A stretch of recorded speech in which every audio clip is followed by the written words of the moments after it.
Hey guys, hello to everyone, all football fans who have joined us today on the Fanspire, and we are here to discuss the European Super League. Now, obviously, this is our second episode. If you did check out yesterday's episode, it was a great episode with six Premier League fans coming on to discuss what has happened so far. If you haven't, you can go on the link and check it out. So, what is the European Super League for all of those fans who are still unaware? So basically, 12 of Europe's leading football clubs have announced that they have agreed to establish a breakaway midweek competition, the European Super League, a lot of a tournament which is called probably as the death of football by a lot of fans, which is going to be governed by its founding clubs. So now the European Super League is getting a lot of flack, and I will tell you why. It is all because of the clubs involved. The big six clubs of the Premier League, that is Man United, Man City, Liverpool, Arsenal, Chelsea, and Tottenham, are involved, alongside AC Milan, Atletico Madrid, Barcelona, Juventus. You've got Real Madrid, and you've got Inter Milan. That is 12 big clubs who have joined their hands to form this new league. So I'm going to be calling up Vineet now, the co-host of this episode, to discuss a little bit more about the European Super League. Hey man, Chinmay. So Hey Vineet, trying times for all football fans. it is, but obviously the more we read into it, we will be getting more mixed reviews. Yeah, If you were already against it, you may slightly shift towards, in favor of it, or it could be the other way around. But it we could. have too many confusions right now because obviously none of the things have been clarified yet. Yeah, Few clubs have come out and said, okay, this is what we are going to do, and especially the top 12 teams which you mentioned are adamant to just break away, do their own league as well. And obviously we saw Premier League had a meeting as well with the remaining 14 clubs. So they put out a statement clearly saying that they don't support support. this. Yeah, so if you can have the statement on the screen, we can just read it out for all our fans who have tuned in.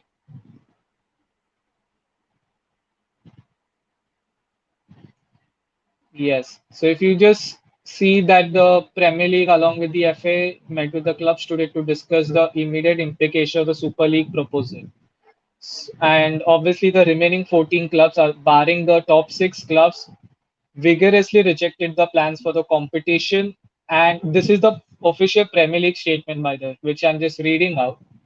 And the league will continue to work with the other governing bodies like the government, UEFA, FA, EFL, PFA, LMA, all the other bodies which are involved in the game for the game. That is what they claim as well. So unanimously, they have agreed that they are going to reject this proposal, which you see on the screen as well. So obviously, let's hear from all your other fans as well. So let's get in our panelists for tonight. If we can have them on the screen. So I'll just quickly introduce you all to all our fan panelists for tonight. Fateh, who is a first timer on our show, is an Inter Milan supporter from India itself. Khyati has been here before. She has her own show as well, which we'll be talking about in a while. If I'm not wrong, Khyati, yes? So she's a Real Madrid fan. Debruk, a Barcelona fan, as you can see on your screen.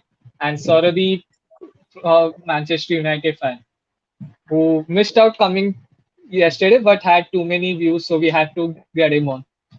So let's just start. Chinmay, over to you. Yeah, you look on the screen. Yeah, look on the screen right now, and all I see is four big clubs. Four big clubs on the screen. I see Real Madrid, I see Barcelona, I see Man United, and I see Inter Milan. And we are not discussing the Champions League semi-final. We're not discussing the Europa League semi-final. We're discussing a new league altogether. A new league which will have all of these teams together. So, as you said, we already had a Man United fan come on yesterday. But now we've got another Man United fan who has very strong views about the league. So over to Sauradeep. What is your first thought? What was your first thought when you first heard about this league? First thought was obviously dejected. Like it felt like a betrayal by the club. We all know as a United fan that Glazers has done wrong and they have been a curse to our club. But what happened on Sunday was literally from bad, getting from bad to worse. So, So Sauradeep, how obviously you're not in favor of the ESL by the sound of it.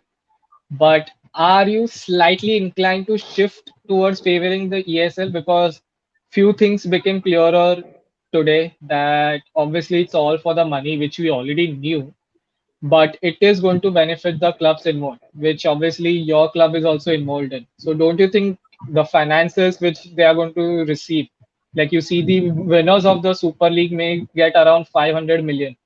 Hmm. There's a 3.5 billion pound budget for just for infrastructure. Hmm. 350 million upfront the moment you enter the league. So don't you think it is slightly better that you are getting those funds in?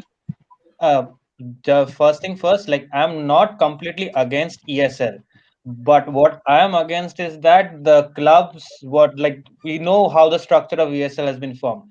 I'm against the policy that the clubs getting the overall authority about conducting the football and the way it's been conducted, and it's like it's a clear segregation like between the big clubs who have the power, they will get the authority, and the rest clubs like Leicester or Granada, who had a great story coming up from the second division to being at sixth or seventh in the La Liga, or be it in the Bundesliga, where you see clubs like Mainz coming up, Frankfurt coming up, RB Leipzig came up recently. So this actually demoralizes such clubs. And the not only that, the players itself, like these players who play in such small clubs or the promising clubs, their total ambition is to play for the big clubs. Now, if this thing happens, so it will automatically curb their way to follow their path. No, so that's where I feel dejected. And personally, never expected that the club will take the decision all of a sudden and won't let the people inside the club, the players or managers, won't know. They were completely left in dark. So that's where my anger or my disappointment is. But I'm not against the ESL. I'm completely aware of the fact that how UEFA have been bossing around and how the clubs are struggling. Like, for instance, City has losses in millions, so it's very understandable why these clubs want to go for ESL. So keeping all these things aside, but I think the step which has been taken is not the right way. Things could have been done in a much better way. That's where my point lies on. Yeah. Well, talking about a better way, Sauradeep, I've got some breaking news coming in, which will not make you happy anytime soon, because the rule L9 of the Premier League states that the clubs cannot enter into any agreement without any proper notification to the league. Now, the way that the league has been formed, that rule has just been breached, as all of the fans know. So, if they do really continue with the European Super League, they will have to quit the England's top flight if they do want to continue with the proposals. So that is one breaking news coming in right now that the rule has been officially breached. So how will you take it if Man United did not play, or not just Man United, if you don't have the top six playing in England anymore?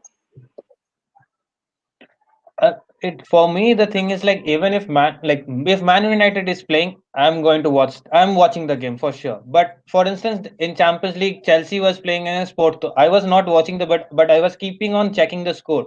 If the El Clasico, whenever it happens, I'm on like even if I'm not watching at least the score, because I my love is for the game. I know Manchester United because I love football. Football introduced me to Manchester United. So that's where the thing is like, if Manchester United doesn't play in the EPL, well, I can't say how will I react, how devastated I will feel, because football for me is not only a hobby, it's love. To be honest, for me, it's love. So I don't know actually how to answer you properly here. Actually, to be very honest. So obviously, sorry if every fan currently is feeling the same thing because like now like you spoke about the El Clasico. We have Debruk here who came on a show last the just before the El Clasico itself. And the match was only about El Clasico, their history, their fans. not the owners, not the presidents, not the chairmen. So they group, obviously, the motto of your club is okay. I'll only let you tell what your motto is, and then you can just explain it how badly it is getting infringed, like how badly it is. Yeah, we always believe that, we are more than just a club. We are made up of the fans, and we are made up of the socios, the culés, who are part of the entire process. And pardon me. So, of course, I mean, I completely second Sauradeep's emotions, thoughts, everything that he said. As a Barca fan, I feel the same because, I mean, Chinmay started a discussion talking about big clubs. I mean, how do you call someone big? Do you call someone big because of the titles they've won? Do you call someone big because of the number of years that they've been in existence? Because then Aston Villa would should be a part of this conversation, or someone else from Germany or someone else from Spain should be a part of this, and not us. So first of all, calling yourself the top 12 clubs of Europe simply because you bring in a more amount of TV revenue is a very elitist kind of mentality, which definitely does not resonate with the people who founded Barca, and I'm assuming the people who founded the other clubs. So, of course, this decision has been taken without considering their views. Money has been the only criteria, and I guess apart from the money aspect of it, because we know that the clubs are in some tremendous debt. My club is in the forefront in that list in terms of the debt. So, I totally understand that. But the motivation has also come out of an elitist mentality and wanting to gain freedom from UEFA and the other bodies. They have been fed up of UEFA for a long period of time. And that's why these clubs have taken this as an opportunity to, get freedom away from them, away from UEFA, and also bring in the way that this competition is being announced to bring in a fixed revenue generating model for all these 12 clubs. So, and you can see in the recent results also that none of these top 12 big clubs are performing to their full potential. I mean, they are losing. Liverpool is drawing with Leeds, and other clubs are not even performing at the. I mean, I think Real Madrid drew with Getafe. You can't. I mean, call someone the top 12 club, and then it's a hypocritical situation at the moment. So my views are very much similar. I do not second it at all. Not because I don't want to see these competitive teams play against each other, but mainly because football is a game of meritocracy. Any game is a game of merit, and when you put someone like that without any fear of relegation, without any kind of penalties, a continuous fixed income, it's not in the spirit of the game. It's not in the spirit of merit to have a competition like this. So I think that that is the reason why I have the majority problem with it, because of the way that these motivations have been present, so that this competition can be made. So that's my take on it. Yeah, and you mentioned the merit thing, and I guess Guardiola came out today and talked about this itself. I think we have a quote, what he exactly said, and if we can have that on screen, we can just again see it, what he actually means. We can have the quote of Guardiola on the screen.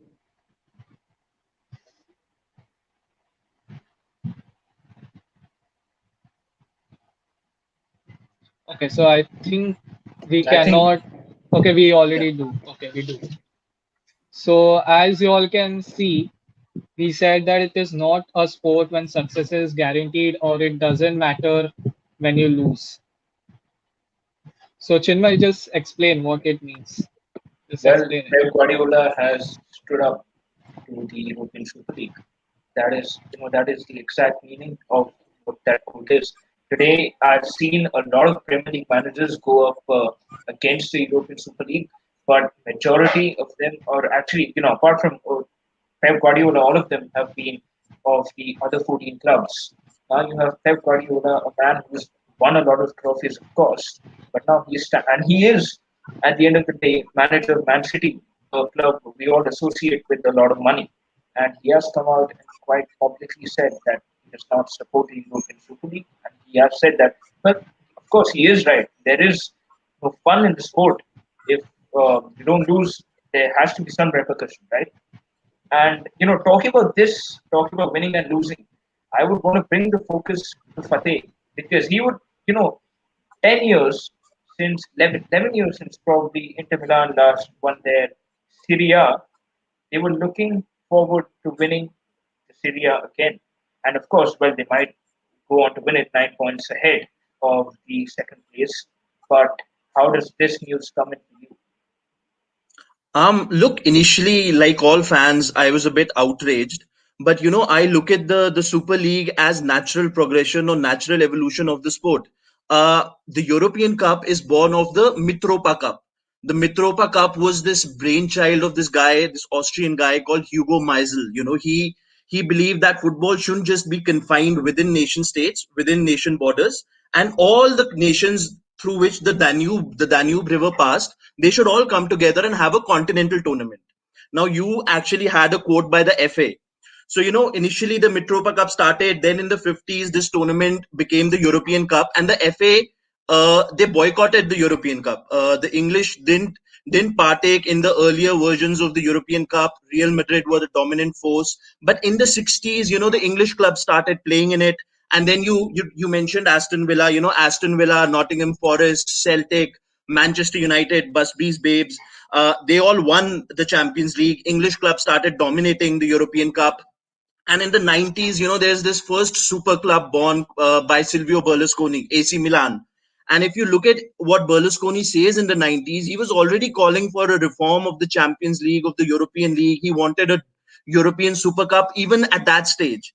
So, UEFA changed from 8 teams to 16 teams. From 16, it became 24. From 24, it became 32. And every 5 years, these big clubs would demand more money. So UEFA would, sign better deals and give them devolve more money. But the idea of a European elite tournament was always there in the minds of the big clubs of Europe. So, I mean, I look at this as natural progression. I mean, even if it doesn't happen now, the idea will not die down. This idea has been continued from the pre-war years. It's still going on.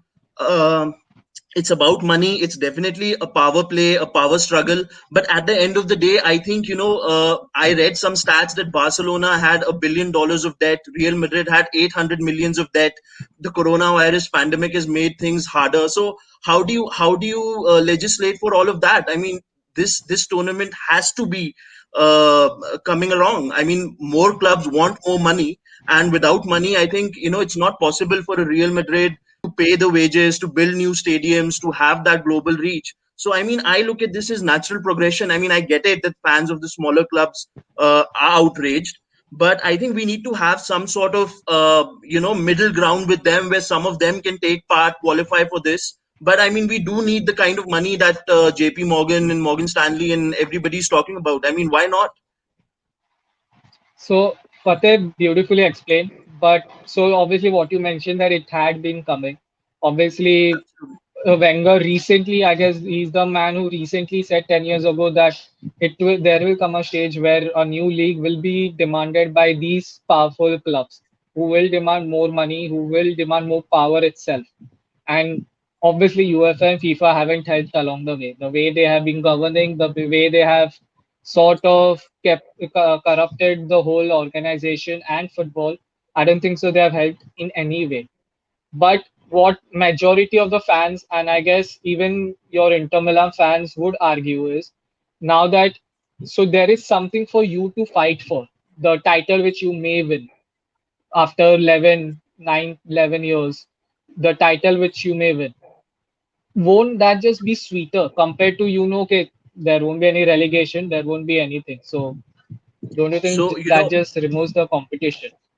absolutely, our Curva Nord, our fan, the fan organization came out with a statement yesterday where they said, look, we love the idea of playing Real Madrid or Barcelona or Manchester United, but we also love the idea of a 24-hour round trip to a small club like Cagliari or Benevento or Sparta Prague or, somewhere like that. And we don't want that taken away. And I understand that. And that is why I say that the Super League is not something to do away with the national leagues. Inter Milan, Juventus, and AC Milan, we've already said that we want to be part of the Italian Serie A.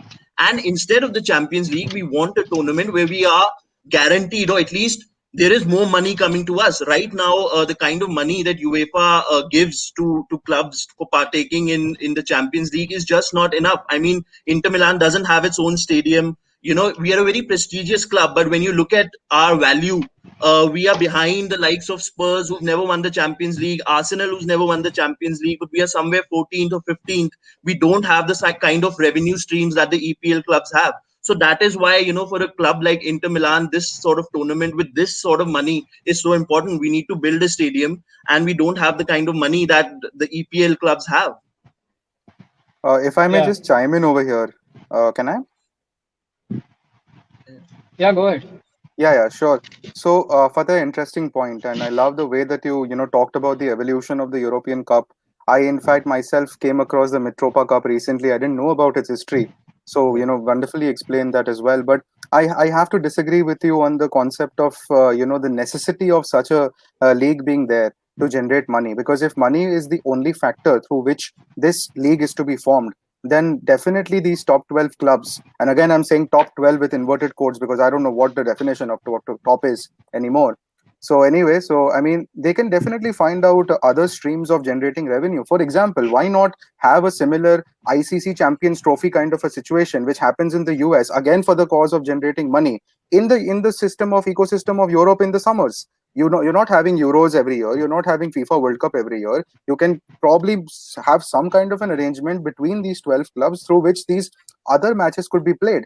The reason the problem is, the backlash is getting highlighted is because it is a disgrace to the other so many European clubs which are there in the continent. And that's the reason why you won't really have people supporting it. If this was not having any negative impact on the others in an emotional sense or otherwise in a meritorious sense, then there would be no problem with it. Just like nobody, I don't think any European club has come out and said, okay, let's boycott or let's not have the ICC Champions Trophy in the US in the summers. So I think the need is definitely there. My club, as I mentioned, is in the forefront of the debt which is there, and we need to recover that. We have the best player in the world, but he incurs a huge amount of wage. We have a lot of issues that we need to deal with. But there are other revenue models, there are other business models that these top clubs associates can definitely discuss, come together, and they can form their own forum or whatever. But they don't have to remove the spirit of the game away by completely breaking away from it. And that's why I understand that UEFA, whether it is UEFA, whether it is the domestic league associations, they have a problem with it because it goes against the spirit of the game. It's like saying that what gives you the right to decide that you are in the top and the other clubs are not? Because for us, all the 20 teams that participate in our league are equal. Everybody starts with zero. Everybody has the same opportunities, home and away, to win the league, like Leicester did a few years back, like Atletico Madrid did 7-8 years back, when nobody was expecting them to. So if you remove that out and if you create an elitist mentality on the basis of I don't know what titles or history or whatever, then that is not the best way to deal with this problem. The COVID problem is already there, and obviously I agree with you about the debt, but maybe the other revenue models can definitely be explored. So, in this is very interesting that, okay, I don't think a friendly tournament will work, but the reform of the Champions League that is being talked about. I mean, if I read some stats, that UEFA makes about 3.8 billion dollars or pounds every year, and 2.04 billion are devolved to the clubs. So, I mean, there has to be a better model. I mean, there is more money coming in through this idea. So perhaps we can get UEFA involved. We can get other national associations involved. Instead of just having 12 to 15 clubs, we can probably increase it to 30, get the likes of Zenit St. Petersburg, Galatasaray, the champions of Holland, and everybody, allow them in. And I think the main problem that every fan has is the idea that there can be no relegation, that the American style or IPL style. I think that is what is really irking all of us. I mean, in that, even I am with all of you that that does not sound like football. It doesn't sound like what we've grown up with. And I think that if we can fix that, then why not try this ISL and not have the Champions League and reform the European structure while keeping the league structure as it is? I think that is the way to go forward. And perhaps over the next year or two, we'll get that. Well, we'll carry on with the discussions, of course, but we've just got some breaking news coming from Madrid because the Madrid court has announced just right now that the UEFA and FIFA associations they must not impose sanctions on the clubs or players taking part in the European Super League until it fully considers the case. Also, one big decision coming in that the Madrid court has said that the UEFA and FIFA association cannot stop the launch of the European Super League. So they are not in a position to do that. So now, we've heard Gabriel talk about why not a summer tournament, in the, whatever happens in the US with the ICC, why not something like that in the continent of Europe? And why not do something else? Why not try out another structure? So I'm going to be coming to Kathy now, who, well, she supports the club, who, if I may say, has started all of this because it is Fiorentino Perez. We all know, look, 20 plus Yeah. years, 20 plus years, and that man has been trying to get a European Super League. He's been planning about it, and this is what I'm scared of as a fan, as a football lover, because he's been planning about it for 20 plus years. It's like a heist. He's planned about it so well that now all of these things Yeah. stopping. He's probably got it all done. So, Kathy, how does it feel as a Real Madrid fan to probably see your president go ahead and do this, your chairman go ahead and do this? Honestly speaking, I am damn impressed by that guy because I don't think anybody would be able to execute something like what he has done and the kind of balls that is required to, do something like this. I am like super impressed. As a businessman, I think he is absolutely out of the world. Like what he has done for himself, for like the kind of revenue, like, Real Madrid itself will generate after ESL and the kind of money they're going to get, it is absolutely out of the world. So, like, as a business strategy, absolutely hats off to Paris. Like, as a businessman, I'd pray to him. But as a football fan, I'd say I'm a little, I don't know, disappointed is the word to use. I mean, as it was being discussed by everybody else also right now about the delegation and about, how just it does not work well in the spirit of the game.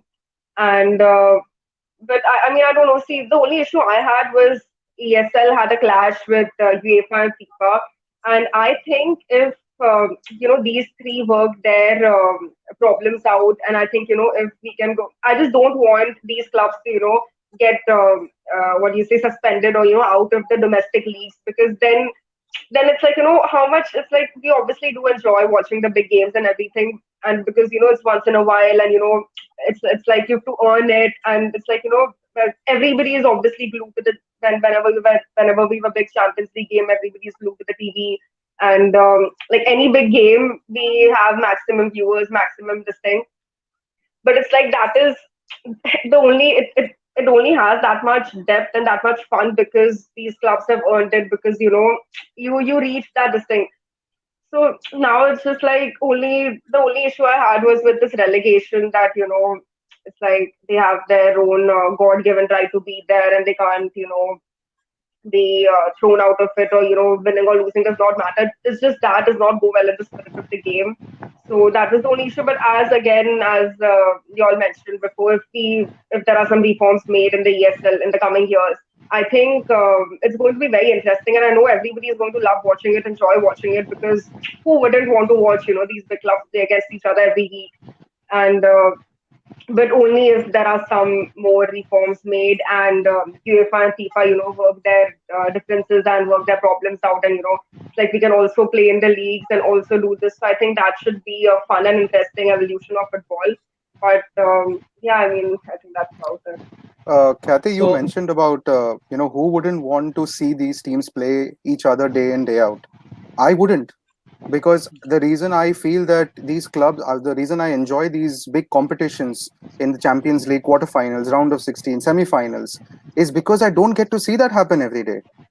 I don't Hmm. get the feeling Yeah. of a Real Madrid facing a PSG or a Barca facing a Bayern every day.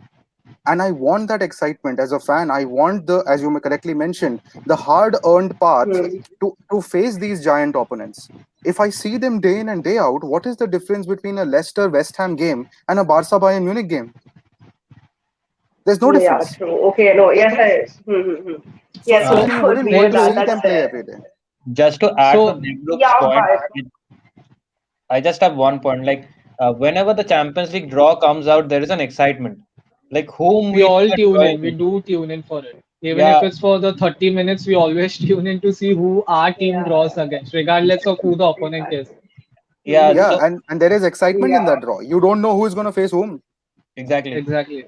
Yes, yes, yes. But so Exactly. what? No, I mean So that's there, but the thing is, yeah, no, so sorry, Kathy, to cut you off. So Fateh had like Debroof when he mentioned before that maybe we can have a summer tournament like a friendlies or something like that. Fateh did correctly mention that no one would tune in to watch the friendlies. But just I don't know if you all recollect, there was a match between Madrid and United few years back, and the stadium was so packed that it Yeah, broke some world record more than the Maximum Super Bowl as well in exactly. US Yeah. itself. I'm In not saying it will US. happen again because that was once in a lifetime event in the US. No, I'm not why saying it will will happen every day, every year that you cannot well, the just problem make is United play with Madrid over there. Yeah, the So, yeah. problem is but again, if it's a competitive tournament, maybe people will still come in.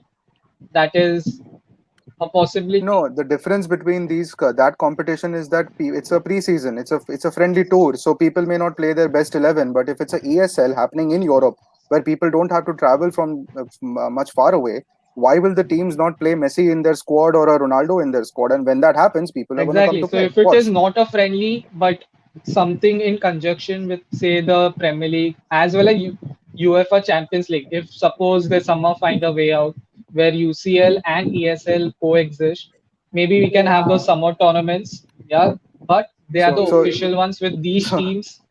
the champions It of may both not these happen. would be the champions of both of these would face each other in a UEFA Super Cup. yeah, It won't happen. It's highly what is unlikely what because is what is UEFA happening does with not want the to leave the power grabbing source they have. UEFA definitely doesn't want to leave that. They are the only power. They see they don't care about football. They don't care about money for the clubs. What they care about is the power they have to control the clubs. That is what Florentino Perez and the other other 11 teams have come out and criticized, See, which I Vineet, get I'm the not point. gonna. I cannot take see. Look, I think you Florentino have Perez everybody. seriously.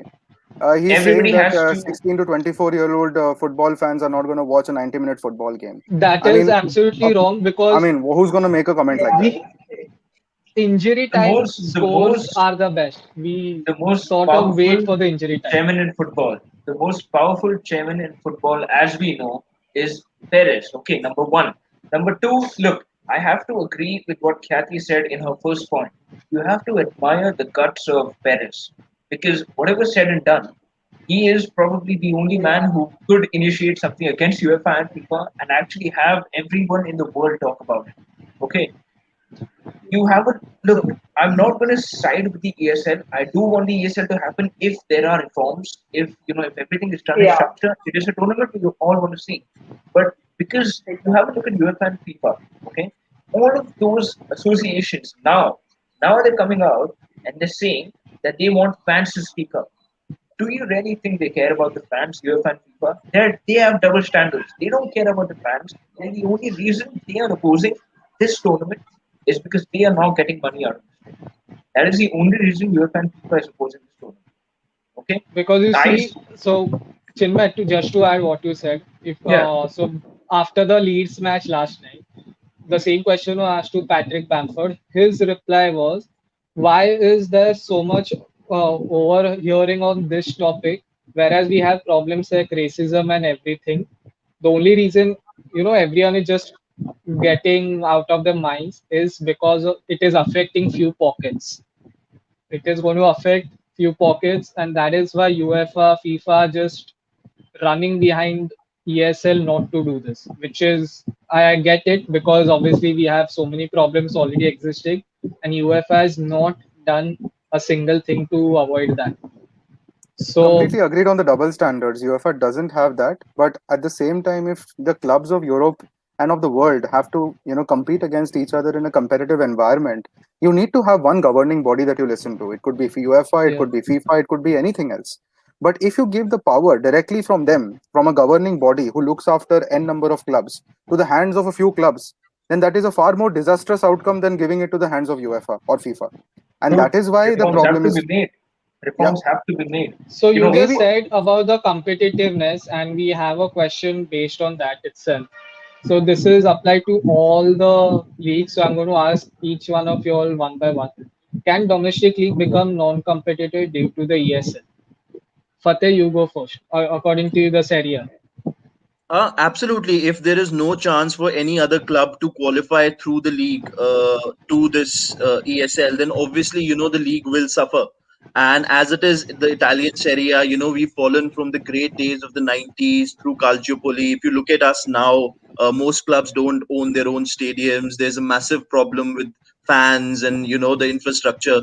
So, I mean, when you put all of that and then you give, say, 300 million to the top three clubs in Italy, and then everybody else doesn't have that sort of money, then obviously the league will suffer. So, I mean, I think we in Italy need massive reforms as it is. But at the same time, we also need the money from the ISL. But I feel that, there has to be a mechanism where a club is rewarded at the end of the day for doing well in the domestic league with qualification into the ISL. That has to be done. I mean, you can't just say it's going to be a closed 15 or 20 team league. I think it has to be, there have to be more clubs, perhaps groups, perhaps conferences. You have to allow merit to come through. And that is the only way that I think going forward, the league and the clubs can both have success. Kathy, what do you think? Um, Yeah, I think currently, as of now, with the current reforms, with the current guidelines that have been given for the ESL, the domestic league is going to suffer because if we talk about leagues like La Liga, Serie A, and all, nobody watches matches other than the top three clubs and everything. But as Fateh mentioned in the start, how Champions League also started with 16, 24, 32. So I think even in the ESL that's going to happen right now. There are 15 clubs who can't be relegated, and there's a five-club margin they have there where other clubs can come and play. So I think I'm getting a feeling since right now it is the argument like right now ESL is a really heated topic, and there are only very selective guidelines that have been given. It's a very new thing, but I feel once this comes into place and as it evolves, I think they'll definitely have more clubs entering, and as the years pass, like how Champions League evolved, I think even ESL will evolve, and I think after a point, I think even that should become like equally accepted as how the other leagues are right now. But currently, I think the domestic leagues they definitely are going to suffer if these clubs are out of the leagues as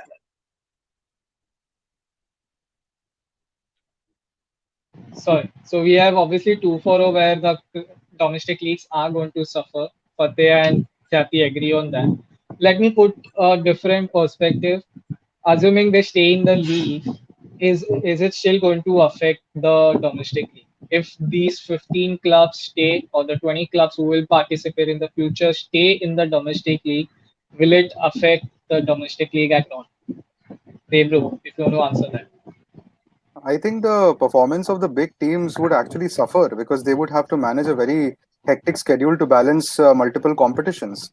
So it can actually Assuming there's no increase. UCL. No, let's just assume there is no UCL. What Okay. that is what they're proposing. They replace the whole UCL, but they still want to play in the domestic leagues. That is what Yeah. the 12 founding clubs have said day in day out. So So you're do you saying that think only if those particular yes, clubs will so keep playing, whereas there will be no UCL for any club. that is what they are proposing. But assuming it does happen, everything goes towards ESL. Do you think it is going to hamper the domestic leagues? I think that, I mean, in the case where the clubs are not staying in the league, in the domestic league, I think that the competitiveness within the league will actually improve. Because if I take the example of La Liga, and hear me out about this, Real Madrid, Atletico, Barca gone. You have Sevilla, Valencia, and probably Real Betis, Real Sociedad as the top ones. But there are other teams that can fight with them. They don't have that kind of a barrier when it comes to winning against these teams. So if I remove the top three and if I look at the other 17, it actually creates a very open competition for anyone to win the domestic league. So from that standpoint, the competitiveness increases. But in terms of obviously not having these three huge teams in La Liga, it will be a negative consequence for sure. Okay, so Radip, Uh, Vineet, you can see the current Premier League table right now. The most confusion is who will finish at third and fourth. Yeah. So because third and fourth But I guarantees the guess this is championship. the problem only in England because if you see there Yeah, are few exactly. all the other top four leagues, what we call the total top five European leagues, which includes No, Premier League, Serie A, La Liga, and all. We don't see the same Juventus. type of Juventus competition. has a big problem. Juventus has a big disagreed. problem this season. Disagreed. I We mean, don't we don't see the same competition in Same Yeah, level now say competition Serie is A. not expected. maybe yeah, not Exactly. for third, maybe Yeah. not in or third and not yet. fourth, but maybe for the UEL competition positions, definitely up till sixth, there is competition every season. No, I mean, I think this Yeah, season, Milan and Juventus could both be missing out on the Champions League next season. I mean, somebody like Atalanta is it's a real success story. They were a yo-yo club going down. Nobody knew about them. They were just a feeder club for the Lombardi clubs. And today, look at Atalanta. They've gone to Anfield and beaten Liverpool. They've given Real Madrid a scare. So I mean, this is a. they were the I mean, dark these sort of horses last stories. season as well. Absolutely, and I think Milan and Juventus could both be missing out on the Champions League next season. I mean, who knows? 7 games to go. I think it's just like the EPL here. So I mean, you never know, and I think this is what we as fans sort of love about football. It's that the underdog Yeah. story, David versus Goliath, and then you with the underdog. Mhm. Look at the case Yeah. of West Ham. I mean, Lingard comes in and changes the fate we, of the club Yeah. we in may a few not weeks' see time. any of the top six other than United City in the top four at all because of this. Yeah, Like, yeah, so yeah. we have a few Yeah. questions coming in, and one of the questions what the group had suggested, like, it's up to you, the group, if you want to answer it. Wouldn't a full-fledged ICC Champions Trophy negatively affect the players' rest time, and also how about preseason? So, I mean, instead of having it in the US, they can consider the tournament in Europe itself as the preseason to give them warm up time or whatever. And if you really want to do something between 12 clubs, which means that you want to have a total of 22 matches being played and then further more quarters or whatever, I mean, you can constrict it in 1 month's time or 1.5 months' time and get it done. So, I mean, if you really want to have an alternative to such a ESL competition and still keep the stakeholders of the top 12 clubs happy, at the same time not damaging the ego and the sentiment of the other n number of clubs of Europe, I personally feel this is a very good alternative. It will give the revenue to the top 12 clubs. It will keep the others happy in the same frame of time. Of course, whenever Euros and FIFA World Cup comes in, it will be hampered. But then again, everything is up to reforms and everything is about policy making at this moment of time. But that's just a suggestion off the top of my head. It won't affect negatively. Of course, clubs may not always, because see, I'll tell you one thing. Even when clubs used to go to America, all the way from here to America, play over there, they were not very happy with it. And they used to sometimes request the coaches, at least in the case of Ernesto Valverde, when he was the club coach, there were many first team players who were not happy with always getting involved in every single match. But then they had to do so because their stardom would bring the crowds and fulfill the contracts with the American stakeholders, whatever it was, and that's how the whole system would be run. So even there, money was a motivation. The US market wanted to bring in that money, wanted to generate attraction and the crowd for those kind of matches. If they don't want to do that in the US, might as well do it in your home turf in the same continent and create a much better way of having the ESL without hurting anybody else. But just to contradict here, that's where the problem is. You won't get the revenue here. In Europe, you won't get the revenue. You have to take this tournament if the way which you said, Debruk, you have to take it to Asia, like in China, in India, which is the biggest place where you can do this, all this stuff, or in US. What is Otherwise, the reason? What is the reason you say that it won't bring in revenue from the European audience? because in Europe these things are common. Like like for instance, the pre-season, nobody tries to when the season begins, it's already winter approaching. So they also want to get the players tested in different climatic regions, like climatic places where the because of the weather whole weather changes in the year. And plus another thing is the revenue. The first and first most is the thing is the revenue. The owners or the stakeholders which you mentioned exactly, they want them to play in the respective surge. Like players have contracts. Like when Messi came to play for Argentina in India, there was a particular clause in the contract that Messi has to play for a certain amount of time. He has to be in the field. So that kind of contract is there in every players, every club has with their respective stakeholders when it take them to US or wherever they take it. Fateh, See, you I wanted to add something? yeah. Yeah, I wanted to add this that the timing of this is very interesting. For example, COVID has shown all the clubs that the fans that go to the stadium are perhaps not all that important. I think what matters is the broadcast money and the international market, and that is something that a lot of us have sort of neglected to see. I mean, yes, fans are not happy, but what is the kind of money that you make from fans coming to the stadium vis-a-vis these great contracts, the broadcast contracts that you're going to have, and this NFL style, Super Bowl sort of drama that you're going to create. I mean, that's where the real money lies, and that's what these clubs have realized that they want that sort of money, and that sort of money can come through this new ISL with new broadcasting rights and clubs getting a part of that broadcast slice. Because I think what happens now is the broadcast money goes to UEFA, and then UEFA, as the middleman, then it sort of gives it to the clubs. So now the clubs want the middleman out. We've realized that broadcast money is more important than the fans that go to the stadium. We want the product to go to Asia, to Africa, to the US, have a great halftime show like the Super Bowl, and create money. And I think that is where the future of football itself lies. I mean, right now we're talking about a European Super League. 10 to 20 years down the line, don't be surprised when a River Plate and a Boca Juniors and a club from the Chinese league and the Japanese league is called into a World Super League. I mean, I think that is where the world is headed. I That mean, is I think exactly what globalization tennis itself is trying to But is do. they putting, so yeah. That is exactly what so tennis the is trying to clubs do. which you mentioned, River Plate and everyone, they already have a rich history. I'm not talking about trophies. I'm not talking about achievements or anything. I'm just talking about the rich history, the way they have been formed, the way the matches have been played.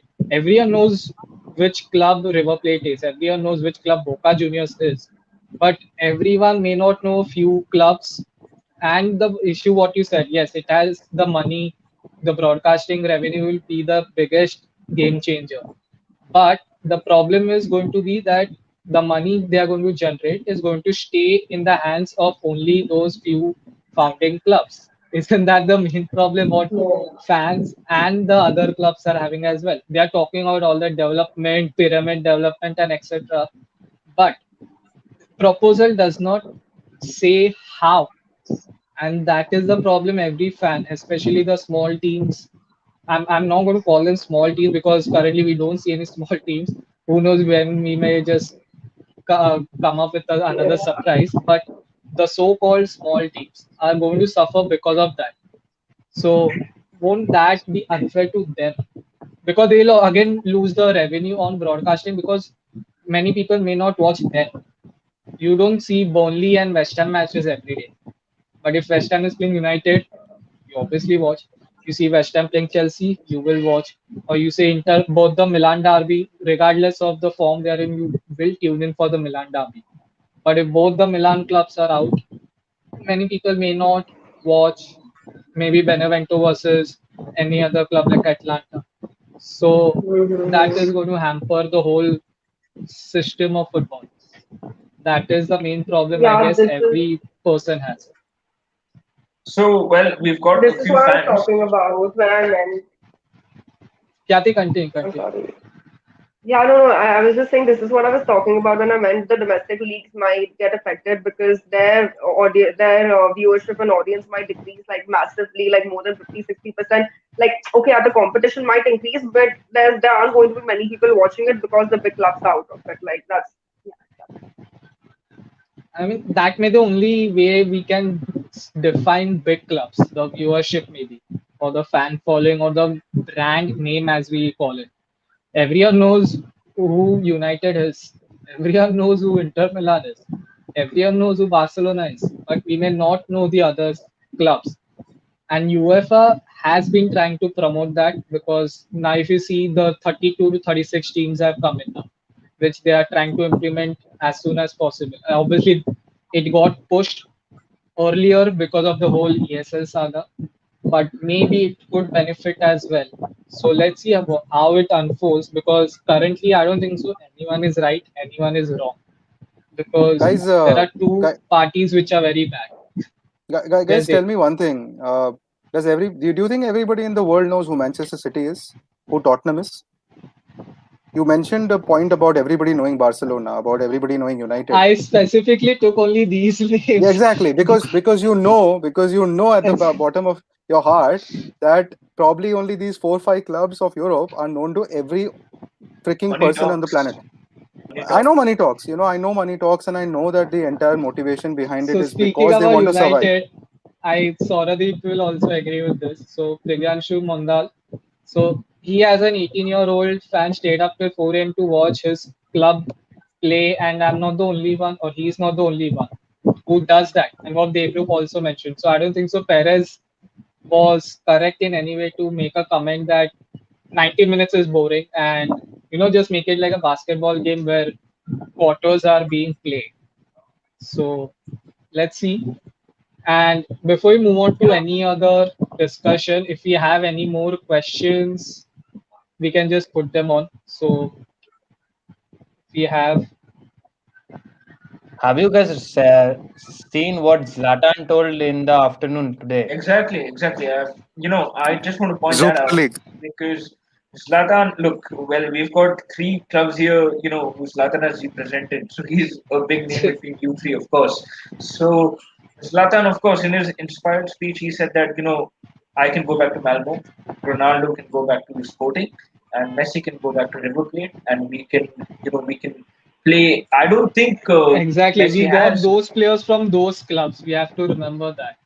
It's Messi has not that played his every new. player is, Messi is from yeah, Newell's Newell's young I boys, know I think. exactly. Yeah, I know, but but exactly what Zlatan's trying to say. The point he's trying to make is that he wants all of these global superstars to stand up. If I have a look at the players who stood up, I've seen Ozil stand up. I saw Podence from Wolves stand up yesterday, and from the top six Premier League clubs, I have seen Milner and Rashford and Bruno Fernandes. Apart from these players, not only, of course, with their employees. We are here discussing on a fan forum. we We are can just discussing see because we there. have nothing to We lose. can, so even Claudio Ranieri, obviously, Fateh said start of the episode that we may not have another Leicester because of this, He's and sad. obviously Claudio Ranieri was a mastermind behind it, and he did say something which I think so we should be putting on screen. Yes, so it's very sad for me that the Super League is so bad. I hope UEFA will stop them. Leicester's story was something special, and we would lose these stories. It's not about football. I remember the feeling between Indian and English people celebrating Leicester City FC together, and that is true. I'm not a Leicester fan. I was really happy when it happened, when I came to know it happened. One of the reason was because I'm a Chelsea fan. Chelsea and Hazard scored a beautiful goal against Spurs, so which sort of gave the title to Leicester. That was better for me. But we may not have these stories again and again and again. So that's going to be disappointing if the whole ESL thing takes place. And we do have more quotes from few more people. If you can have those also on screen. So we have a question. Let's say any alternative league is brought into reality, wouldn't this impact smaller clubs who already cannot compete against big clubs? Does any okay, big clubs, and also how about the complete ecosystem with respect to big clubs, youth systems? Does anyone want to volunteer to answer that? Because it's a really good question. So, one of the things that these big clubs want is they want to create this American system. And in America, it's one country and they have this closed league, but then they have this draft system where, the youth, the best of the youth pick up is to that team which finishes bottom. And then the team that Hmm. finishes on top gets to select their players at the end when all the other clubs have already picked up the best youth players. So, I mean, if these clubs want to do that, then they have to have a youth policy where they don't get first dibs or first rights on all the youth players. I mean, if you want the American franchise model, then you'll have to follow that youth setup too. But I don't think we've actually talked about that at all. I mean, I think we've just talked about money. I think we've only talked about us having a closed monopolistic system, and the devil may take the hindmost. I mean, it's almost as if we don't care types, but I don't think that can work. So I mean, I sort of feel that we've spoken too quick. I think there has to be more discussion on how things have to come up, because there's so many clubs that depend on their youth systems. I mean, Ajax Amsterdam, Barcelona, for example, that youth academy, even Real Madrid's Cantina right now, and then you compare that to, say, Inter Milan. We don't have a very good youth system, but then we have a number of other clubs like Hellas, Atlanta, these smaller clubs, Parma, with whom we make those deals for those youth players to come up. So I mean, if that ecosystem collapses, then the net losers are also big clubs. So I mean, there has to be more Exactly, but discussion on this. the point is, so the little revenue what they are getting right now Yeah, is again reinvested in the development youth. of the grassroots. It has always been the system, whether you're a big club or whether you're a small club. Even if you're getting £1, you're going to invest that in the grassroots first. At least 10 years later, you are going to get the fruits for it. But that will seriously be hampered if they don't get any sort of money, which currently ESL is threatening to do. I'm not saying ESL is wrong because they are going to hold on to the money. These 12 clubs may have the best academies ever we may have seen, or the 15 clubs ever, the best academy. But what about clubs like, if I just talk about Premier League, a club like Fulham, a club like Burnley, who are about, Fulham may get relegated. Sheffield is already relegated. So But Vineet, grassroots do would you be really hampered. think that the clubs that make the most money are going to be able to build the best youth system? Is that really the argument over here? Prima facie, it may look like that. I'm not No, saying, it not at depends all. if they invest it or no. It depends whether they invest it or no. Because they are Barcelona, talking about the so-called infrastructure. They are Barcelona talking is about the made up of so-called infra. Barcelona is made using founding members who were literally members of the club. There was no politics, there was nothing involved, unlike Real Madrid, which has always been dominated by politics. Yeah. Barcelona founded the club on those lines. It developed one of the best youth academies in the world. It produced Messi, it produced Iniesta. It did not have to gain money to do that. So the fact that you say that Arsenal, Tottenham, City, etc., are going to be able to bring in money from the ESL and hence develop the best youth system and therefore create a unfair advantage to the other clubs which are not a part of the ESL, I don't buy into that argument, because a Hellas But to Verona sustain, no, may the be able to better youth product and sell it off to a bigger club than the chances of Arsenal doing that. At least that's my yes, opinion. I agree with that. The only Yeah. reason I said that is because if I want to develop my grassroots at the initial stages, I need some sort of facility. I need some sort of infrastructure, which may collapse. We see many non-league teams. We see many lower division teams wrapping up already. Why? Because they don't have the money because of this unfortunate event of COVID. And this ESL won't help them out currently. Maybe in the future, who knows, they decide to become Robin Hoods and just develop the other clubs as well. It may happen, it may not happen. We are not sure. Like Fateh said, it's too early to discuss. But on paper, the main question is it a good product? That's the main question. So Football it's is very. becoming a product. Yeah, I mean, it's interesting. Like, look at a club like Everton. Today they can pay better wages and they can actually compete with a team like Inter Milan or AC Milan. I mean, when I started watching football in the 90s, you would never have thought that an EPL club, a mid-table EPL club, would be outbidding a club like AC Milan and Inter Milan, and that is why today we want the Super League. Our owners want the Super League because we've now fallen so far behind in those TV revenues, those broadcasting revenues, that clubs like Everton and Fulham, they get to offer better wages and get players instead of, say, a club like Inter Milan. That even though we are playing in the Champions League, sometimes you'll hear about players that are going to Everton. So I mean, there is this sort of dichotomy between the EPL and continental football, and I think that is one of the reasons why so many owners in the continent, Real Madrid, Barcelona, Inter Milan, Juventus, we want sort of a new league so that we can actually compete with the EPL, because that the kind of money that the EPL clubs have. And this is something that we have to take into consideration. There is this divide between the EPL and the continent, and I think Perez also talked Yeah, about it. I think I Agnelli has also agree talked with that. about it. Yeah. I just want Because to add. even a team which finishes, or even if a team is relegated, they easily get about £50 million just by Yeah, broadcasting revenues. So you Yeah. can imagine the champions who may get around 250 million and all. But obviously, there's a big divide over there, which the other clubs or other European leagues suffer. Sorry, we had something to say. Sorry. Yeah. Now we all know the how much revenue or broadcasting rights EPL has generated over the years. So we have to give credit to the English FA for doing that. Why Yeah. don't we know that this is the problem with Barcelona, which is facing right now, or Real Madrid is facing? It's not having due to COVID. It accelerated due to COVID. Barcelona or Real Madrid had this problem ongoing. They were gradually going in depth. Even Inter Milan rose to power when the Chinese owner invested heavily in them. They were Yeah. also in a big financial trouble. Italian clubs had this problem, and Juventus took this opportunity and dominated for a whole decade.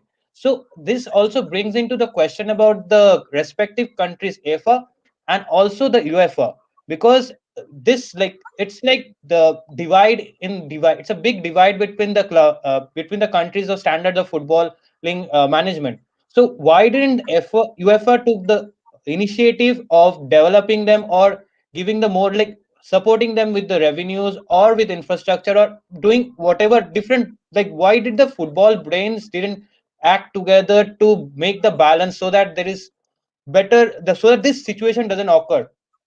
So it's very interesting that UEFA had this program called Financial Fair Play, and Inter Milan and AC Milan and a lot of Italian clubs adhered to it.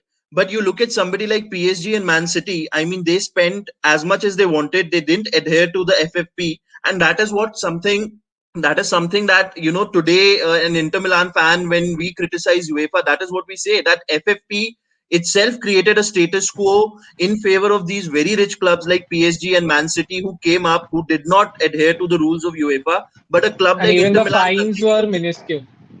Even Yeah, the fines which and City PSG face are very minuscule.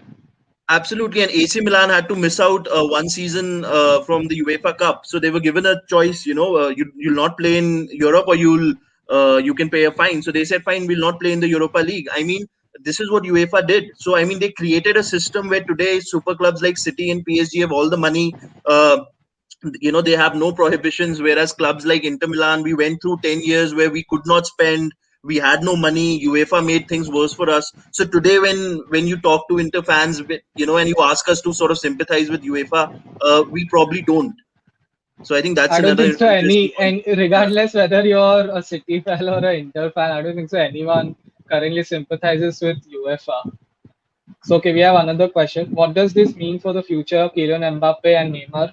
Do they get big money moves to ESL teams or stay put? Because obviously PSG, Bayern Munich, all the Bundesliga teams, if I may just say, PSG and everyone has said no, we are not Well, going to enter. the minute ESL was announced, there were a lot of rumors that Kylian Mbappe has suddenly gone up to, Mr. Nasser and said that I want to sign a deal with PSG right now. And Neymar was already in talks with signing a new deal. So all Barcelona fans will still think a reunion might be on the cards, but that's not happening. But I guess the Debro way, wanted to say something on that as well. And I okay, want to yeah, ask the opposite question. I want to ask the superstars of these 12 big clubs whether they will leave so that they can get the Champions League. well, Or Your then views on even that? the way it is you going on, see, maybe play for their countries.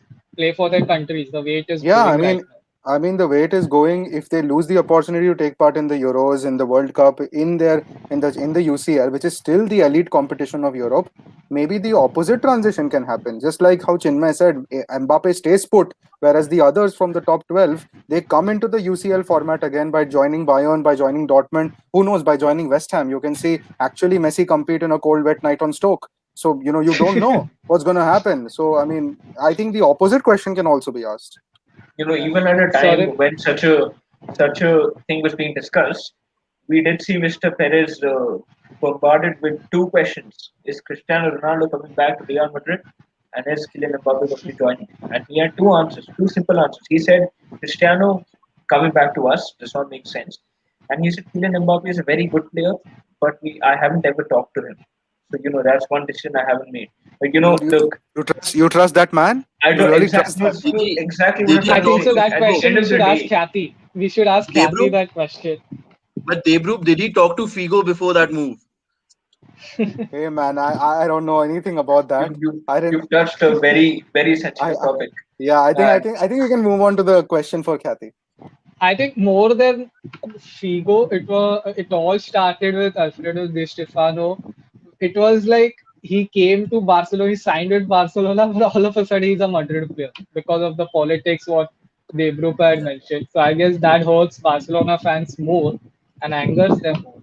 It's But okay. Kathy, They same have a question. legend to look up to. It's fine. Kathy, same question. Do you actually trust Florentino Perez, regardless of the good he has done for your club? It's like you never really know what's going on in that man's head and what decision he ends up taking overnight, or you can't. It's like, at least yesterday I was very a little bummed out by the comments he made, because so many of them, half of them did not make any sense, and I wasn't understanding what he was saying, or it's like, I was actually I was looking forward to listening to him talk about the ESL because of the amount of drama that was going on. But I think after listening to him, whatever he said, I was a little disappointed, because um, I it really, half of what he said did not make any sense. But it's like, again, you never know what's going on in his head, and what he's actually planning, or what he ends up doing. So as far as trusting him goes, for Real Madrid, yes, but football has, what he does, I don't really know. I don't think I can trust him in that at all. But let's talking see. from a Now I Madrid think fans, I'm, yeah, yeah, sorry to cut you, sorry to cut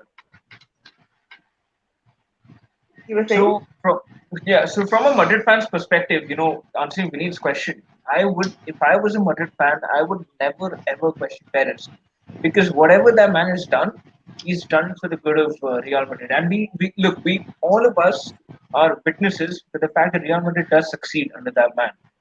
You have a look. Yeah. I heard that man, the most powerful chairman in the world. I heard him talk about English football, and I heard him talk about how the English clubs are suffering yesterday night. Okay, in this interview, he hasn't cared a damn about English football in the last 20 years. Last night, he talks as if he's the one paying all of these clubs. At the end of the day, And who's like going to succeed? Kathy rightly said that you need balls to, just go up against UEFA, FIFA, and come up with all this, and get in 11 other clubs or the so-called big clubs with Yeah. you in almost a week's notice. Because we never knew it was going to happen. The managers of the clubs didn't know. I don't think so. Other than the owners, anyone knew, or maybe it was just one phone call. Okay, we are in. So maybe he's a brilliant businessman or whatever.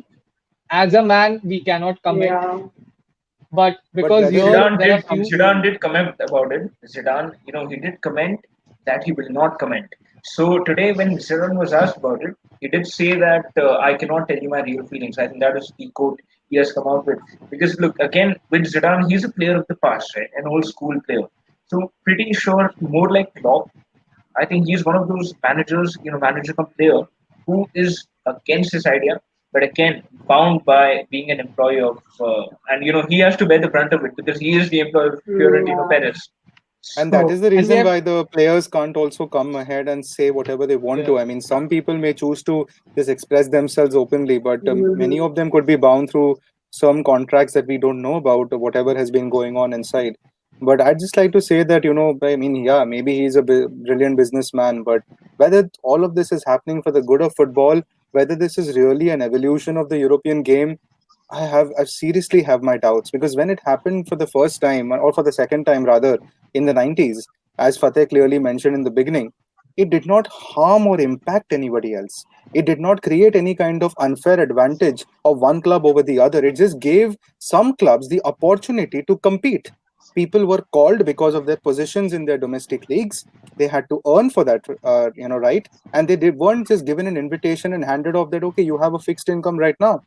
So the fact that that is happening right now, which is against the spirit of the game, no matter how brilliant Perez is as a tactician, as a businessman, whatever, whether he's doing this for his own interests and or whether he's doing this for the good of football, I seriously feel that it's for his own interests. And I don't know, and maybe I'm wrong. we have to think.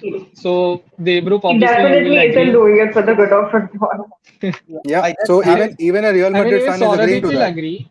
The yeah. owners of the clubs which are involved have not done any good for the club. If you see the Glazers, you see Bartomeu when he was there. Bartomeu royally screwed over Barcelona. Don't even get me The You can started. have a you can have exactly, they're a full almost episode bankrupt. about this. Barcelona is almost bankrupt because of that guy. Exactly. So That's true. So it's Yep. not, you see Liverpool's owner. He has not done too good. We see few owners coming in doing well. There where there are few owners who have not done anything for entering the ESL as well. You see Arsenal's owner. They fired the Danford mascot. How much would the wages be? He could just give his Even pocket, a child's even pocket money 52 to that employees. guy. Don't It forget still 52 would employees not of affect owners. him. So That that's the was so whole hilarious. question. Yeah, so that's the whole question. The owners have not done anything, even without the whole ESL thing. Even when UEFA If didn't you want to talk impose about anything. owners, if you want to talk We about can have a owners, and we can have a if you different want to, episode for regarding yeah, the and I owners. think So if that's why you I do just any, specified Sauradip's name over there. I knew about he the knows. hatred the United fans have for Glazers. So I just have one thing to say. Like what Devrup said is very important. Like this 12 clubs who have formed this new association of ESL, these clubs are considered as the leaders of the world football in general, right? So as a reason, as a leader, you have to set tradition. You set a path which other clubs follow. Now my question is Sauradeep, that Sauradeep, leaders right now, not forever. yeah, that's the point. So as the leaders, you are setting a trend. So but now the question comes that the trend which you are trying to set, is it the good or is it the bad? And the way you are trying to do this will go into down to the pages of the history. Now this can be used further for other developments and all. So that whatever you are setting right now will affect the future. So the people who are at the helm needs to think what they are doing, and they need to move aside from their greed and self-interest and think about people like us, the passionate fans, and the clubs most importantly, because they will go someday all but the club will stay. So that's what important. yeah, and I think that would be the perfect time to end the episode. I know we have gone overboard with the time, and we still have few audience tuning in, but I think what Sauradeep says does wrap up the whole discussion. As long as it is put perfectly into place with none of the other teams, you know, it's like we don't need to sacrifice football for few teams. And if that happens, everyone will be in for ESL. No one will care about UEFA at all if it is put in place properly. So, Fateh, Yeah. Kyati, everyone, thank you so much for coming on. Yeah. But before we go, Kyati, I promise that obviously I just want you to talk about your channel because you already spoke about ESL last night, if I'm not wrong. So you can just talk about it Yeah. on this. Go ahead, you can just talk about it. Actually, it's very awkward doing this. No. I mean, Yeah. if you all want, you all can just go check my channel out. I just released a video on the ESL yesterday. So it's KC7. And yeah, that's about it. Thank you. Yeah, so you can go to her Instagram page as well, get in more details. Yeah, even Chinmay has his own channel. As everyone knows, we have been heavily collaborating with Team Sports Site. And that's it. So I want to thank again all everyone, especially the audience on Facebook and YouTube as well to tune in. And Any obviously any you guys. any last comments from anyone? Uh, You were actually mentioning I people. feel we do have for specifically for you actually, yeah. If you can just go ahead with it. Yeah, Perez did not I force think Barca to join the even Super without League. reading, even without reading the full thing, I can see he's a Real Madrid fan. But okay, you can go ahead. Okay, I didn't get the question. It went away. Okay, Perez did not force Barca to join the Super League. Your club preaches Meskun club and whatnot. If you guys were so idealistic, you should have said no to it. I mean, who knows? I mean, who actually signed the deal? Whether it was actually Laporta, whether it was actually the traitor Bartomeu, we don't know who actually signed this deal. And see, the tradition of my club, the tradition of every other club is prestigious. Even if I have rivalry with Real Madrid, I'm not going to say that the heritage and the tradition of the club is poor. Everybody is built on a legacy, and if these so-called individuals are spoiling it or doing something against the spirit of the game to spoil it, then it is their own mistake. It's nothing to do with the club's mentality. And of course, I mean, I can't comment on behalf of the entire club, but the philosophy stays Mescoon Club all the time. And yeah, that's all I'd like to say about that. Yeah. So I hope, Aviral, you got your answer to it. And then that's it, everyone. So we will have more on this because it may just go on for a longer period. With the every day we are getting something new, so we may have more discussions coming in. So just tune into our channel as well. Follow us on our social media, subscribe to our YouTube channel, and then that's it, I guess. If anyone has any last words to say on this show currently. I have these last words that when Dave Brooks talked about the 90s UCL, UEFA has created this Frankenstein's monster because they've created a system where the Champions League managed all the money and the UEFA Cup, the Cup Winners' Cup, and the Europa League teams never got that kind of money. I mean, all the money they gave to the Champions League, and certain of these super clubs, they actually became super clubs because of taking part in the Champions League. Like look at Arsenal. In the 80s, they were not probably as big a club as they were in the 90s when Wenger came. They continued to take part in the Champions League. They continued to make the money from the Champions League. And today, even though they are not a Champions League club, they've become an elite club. Look at Aston Villa. In the 1980s, they win the Champions League. Nottingham Forest, they win the Champions League. But in the 90s and the early 2000s, they missed out on the Champions League. So they didn't have that sort of revenue. And so today, they are not an elite club. So I mean, this UEFA has itself created this monster by creating these elite clubs by putting all the money into the Champions League, not looking after the clubs that played in the Europa League and the UEFA Cup and the Cup Winners' Cup. And now today, this is just a Frankenstein's monster that's just come out and it's bitten UEFA itself. So I mean, I think this is what's happened. I think this is the But evolution. Yeah. But at least there's a scope in the UCL format Yeah, for these elite clubs to lose that yeah, status once in a while. There is an opportunity that is fairly given to each club to participate, whereas in an ESL there would be no such opportunity anymore. yeah. So that's That's the why I called reason. him the monster. Yeah, That's why It's the you see monster. Arsenal So in let's ESL. see Well, how it is so going to unfold. so if the ESL How it does is get going to unfold, cancelled, we have to wait. if the ESL does get cancelled, yeah, you will have to do without Real Madrid because Perez has come out and said that we will not be participating in the Champions League till I am in charge if ESL does not go through. So but you think look, you I think they're this going is to lose their Champions League trophies? You think they're going to lose their 13 titles just I for that I man? think I think Perez I has the don't think power so. to It will reach. work out with the I fans. think It won't it work will, out. will not work out with the fans. I agree, but look, the way I look at it, it is a ticking time bomb.